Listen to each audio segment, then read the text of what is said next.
Hello Sumathi, ನಾನೇ John ಚಿಕ್ಕಿ. ಆರಾಮಿದ್ಯಾ? ನಾನು ಆರಾಮಿದ್ನೆ. ಅದು ಮಾಣಿ ಬಂದಿದ್ದ 8 ದಿವಸ ಆಗಿತ್ತು. ಒಂದು ಮನೆ ದೋಸ್ತನ ಮದುವೆ ಅನ್ನಲೆ ಮದುವೆ ಮುಗಿಸ್ಕೊಂಡು ನಿನ್ನೆ ರಾತ್ರಿ ಹೋದ. ಮಾಣಿಗೆ ನೌಕರು ಸಿಕ್ಕಿ ಸುಮಾರು 1 ವರ್ಷಕ್ಕೆ ಬಂತಾರಲ್ಲ. ಎಂತಕ್ಕೆ? ನಾವು ಮದುವೆ ಮಾಡಿಬಿಡೋಣ ಹೇಳಿ ಕೇಳ್ಜಿ ಅವನ ಹತ್ರ ಮೊನ್ನೆ. ತಮ್ಮ ನಿಮಗೂ ಮದುವೆ ಮಾಡಿಬಿಡೋಣ ಅತ್ಲಾಗಿ ಎಲ್ಲರೂ ಒಂದು ಗನ ಕೂಸನ್ನ ಹುಡುಕಿ ಅಂದು ತಡಿಯಾಯಿ ನೀ ಗಡ್ಬಡ ಮಾಡಾಡ ಇನ್ನೂ 2 ವರ್ಷ ಹೋಗಲಿ ಅನ್ನಪ್ಪ.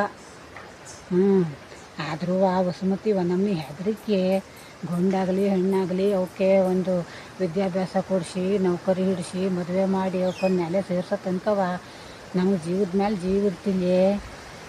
ಅದು ಎಂತಂದರೆ ಯಮನೆ ಮಾಡಿ ಫೋನಲ್ಲಿ ಒಂದೊಂದ್ಸಲ ಒಂದು ಕೂಸು ಧ್ವನಿ ಕೇಳುತ್ತೆ ಮರೈತಿ. ಅದು ಅವನೇ ಮಾತಾಡ್ತಾನೆ ಯಾವಾಗುವ ಎಲ್ಲ ಅಪರೂಪಕ್ಕೆ ಒಂದೊಂದ್ಸಲವ ಒಂದು ಕೂಸಿನ ಧ್ವನಿ ಕೇಳುತ್ತೆ ಮರೈತಿ. ಎಲ್ಲರೂ ವಾರಕ್ಕೊಂದು ಸಲ 2 ಸಲವ.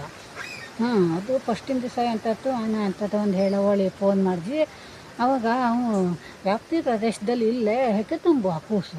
ಅಂದರೆ ಎಲ್ಲಿ ಹೋಜ ಎಂಥದ್ದು ಹೊಳಿ ವಿಚಾರಣೆ ಮಾಡೋಣ ಅಂದರೆ ನಾವು ಹೇಳಿ ಕೇಳುತ್ತೇ ಇಲ್ಲ ಮರೈತಿ.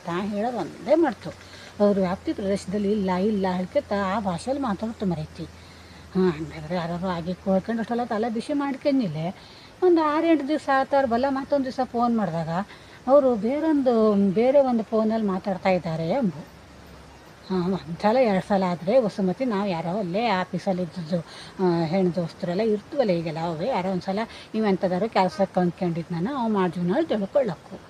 ಈ ಒಂದು 15 ದಿವ್ಸಕ್ಕೊಂದು ಸಲವ ವಾರಕ್ಕೊಂದು ಸಲವ ಕಾಯಿಂಬಿದೆ ಅಭ್ಯಾಸ ಆಗಿಬಿಟ್ರೆ ನಮಗೂ ನಮ್ಮ ಮಕ್ಕಳಾಗಲಿ ಯಾರಾಗಲಿ ಒಂಥರ ಸಂಶಯ ಬಂದಂಗೆ ಆಗ್ತಿಲ್ಲೇನೆ.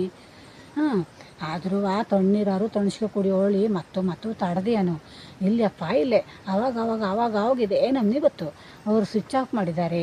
ಅವರು ವ್ಯಾಪ್ತಿ ಪ್ರದೇಶದಲ್ಲಿ ಇಲ್ಲ. ಅವರು ಮತ್ತೊಂದು ಫೋನಲ್ಲಿ ಮಾತಾಡ್ತಾ ಇದ್ದಾರೆ. ಹಂಗಾರೆ ಗಂಡು ಹುಡುಗ್ರಿಗೆ ಹೇಳಲ್ಲ ಯಾರು ಆಗವನಿ, ಹೆಣ್ಣು ಹುಡ್ರೆ ಹೇಳವನಿ. ಅದು ಮತ್ತು ಅದೇ ಪುಸ್ತಕ ಹೇಳ್ತೇವೆ ಪ್ರತಿ ಈ ಸಲನೂ ಅದೇ ಧ್ವನಿನೇ ಕೇಳ್ತು. ಹಾಗಾಗಿ ಹಂಗೆ ನಮ್ಮನೆ ಅನುಮಾನ ಗಟ್ಟಿಯಾಗುತ್ತು. ಅದು ಈಗ ಮತ್ತೊಂದು ಫೋನ್ ಬಂದು ಹಂಗೆ ಮಾತಾಡ್ತಾ ಇದ್ದ. ಈಗ ಸಿಗ್ನಲಲ್ಲಿ ಇಲ್ಲ ಹೇಳಿ ಈಗ ನಾವೆಲ್ಲ ಮಾತಾಡೋಂಗೆ ಮಾತಾಡಿದರೆ ನಮ್ಮದೇ ಅದು ಒಂದು ಕೂಸು ಹೇಳಿ ಹಿಂಗೆ ನಾವು ತಿಳ್ಕೊಳ್ಳೋಕ್ಕು. ಹೋಗಿದ್ದಾರೆ ಹೀಗೆಲ್ಲ ಹೇಳಿಕೊಳ್ಳಿ ನಮಗೆ ಒಂದೊಮ್ಮೆ ಒಂಥರ ದೇವ್ರೆ ಹೇಳಿ ಅನಿಸೋಗ್ತಿಲ್ಲೇನೆ. ಅದ್ರ ಮಧ್ಯದಲ್ಲಿ ಮಾಣಿ ಹತ್ರ ತಮ್ಮ ಅದು ಒಂದು ಕೂಸು ಹಿಂಗೆ ಅಂತಲ್ಲ ಯಾರು ಹೇಳಿ ಕೇಳ್ಜಿ ಅದೆಲ್ಲ ತಲೆ ಬಿಸಿ ಮಾಡ್ಕೊಳ್ಳೆ ನೀನು ಸುಮ್ಮಂಗಿರ ಹೇಳಿ ಹೇಳ್ತನೂ ಇಲ್ಲೇ ಸರಿಯಾ. ಈಗೆಲ್ಲ ಎಂತ ಮಾಡ್ತಂದ್ರೆ ಅವಲ್ಲವ ಇವು ಹೇಳಲ್ದೆ ಅವಕ್ಕೇನಾರು ಸರಿಯಾದ ಜನ ಕಂಡ್ಕೊಳ್ಳಿ ಲವ್ ಗಿವ್ ಮಾಡ್ಕೊಬಿಡ್ತವೆ, ಪ್ರೀತಿ ಮಾಡ್ಕೊಬಿಡ್ತಾವೆ. ಪ್ರೀತಿ ಮಾಡ್ಕೊಂಡ್ರೆ ತಪ್ಪು ಹೇಳ್ತನಿಲ್ಲೇ. ಯಾರು ಒಂದು ಜನರನ್ನ ಪ್ರೀತಿ ಮಾಡ್ಕೊಂಡು ಮಾಡಿ ಹೇಳ್ಕೊಂಡು ಮಾಡಿ ಸಂಸಾರ ಮಾಡಿದರೆ ಅದರಷ್ಟು ಚಲೋ ಬೇರೆ ನಾವು ನೋಡಿದ್ರು ಇರ್ತಿಲ್ಲ ಒಂದೊಂದ್ಸಲವ. ಆದರೆ ಹೇಳವೆ ನಮ್ಮ ಹತ್ರ ಹೆಂಗೆ ಪ್ರೀತಿ ಮಾಡಿದ್ಯಾ ಹಂಗಾರೆ ಹೇಳಿರಿ ಅಂತ ಆಗ್ತೆ.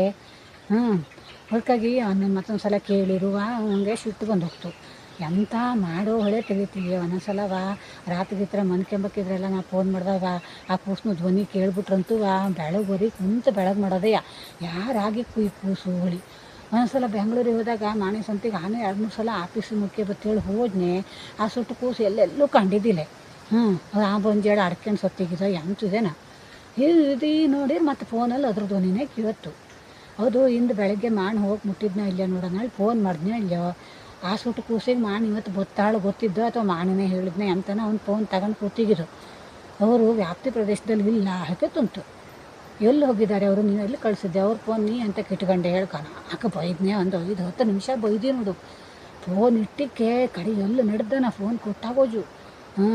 ಇನ್ನೊಂದು ಸಲ ನೀ ಏನಾದರೂ ನನ್ನ ಮಗನ ಫೋನ್ ತಗೊಂಡ್ರು ನೋಡಿ ಮತ್ತು ಅಲ್ಲೇ ಬಂದು ನಿಮ್ಗೆ ಏನು ಮಾಡಬೇಕೋ ಅದ್ರ ಮಾಡ್ತೇನೆ ನಾನು ನೋಡಿ 4 ದಬಾಯಿಸಿಗಿದ್ನೆ ಬಹುತೇಕ ಇನ್ನು ಬಟ್ಟು ಸುಳ್ಳು ಅದು.